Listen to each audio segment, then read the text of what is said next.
most people know you as kind of like the wolf guy, and No and so beavers. yeah, no beavers. And so I was just curious, or we were just curious, how did you end up being the main wolf biologist in Yellowstone National Park? I mean, how did that happen? Luck and perseverance. Hmm. Luck and perseverance. I mean, truly, I mean, it was, I started writing Wolf Biologist when I was 15 years old, and that was 1975. I hate to age myself here. Um, but this was in the day and age where there were far fewer people in the world. This is a situation I'm not quite sure how to deal with now, but they wrote back amazingly. And these are handwritten letters, Wow. I'm writing a piece of paper. And they said I have nothing for a 15-year-old, which I understand. And then at 18, I wrote them back, all the same wolf biologists. And about half of them wrote me back. And one of them was this guy from Wolf Park. He was a professor at Purdue University in Indiana. And he said, this was a clever decision on my part. I said, I don't want a job. I don't even want a volunteer job.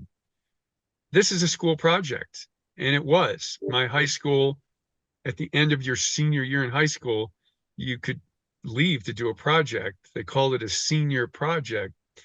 And he asked me I grew up in Ohio, and this was Indiana.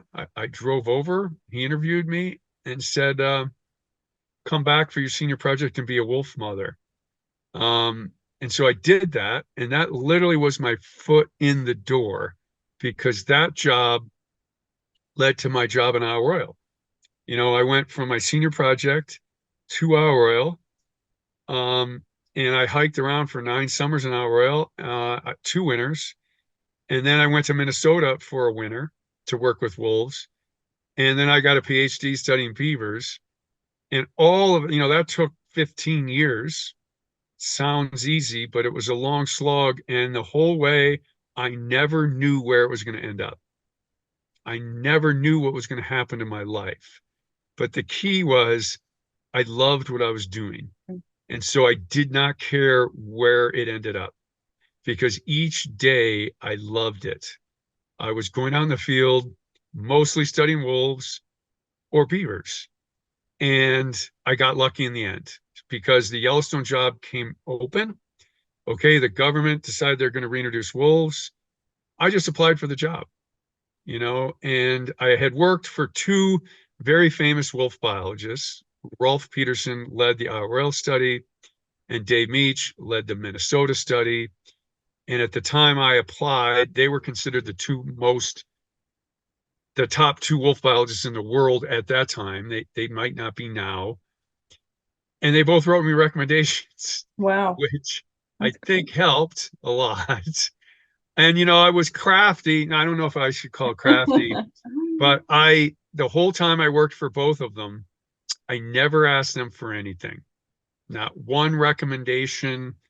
If they said I can pay you, I took it. If they said they couldn't, I took it. And I pieced together a living that way. And then when I applied for the job in Yellowstone, I called them both on the phone and I said, here's my one request. Can you write me a recommendation? And they both said, yeah. And in fact, they both picked up the phone and called Yellowstone on my behalf. Wow. And I think that's what did it, to be honest. Wow, that's great. That's super. You I know, got lucky.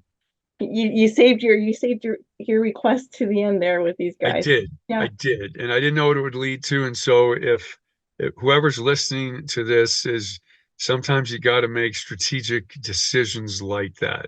And don't ever forget, be like a beaver, don't ever give up. That's great.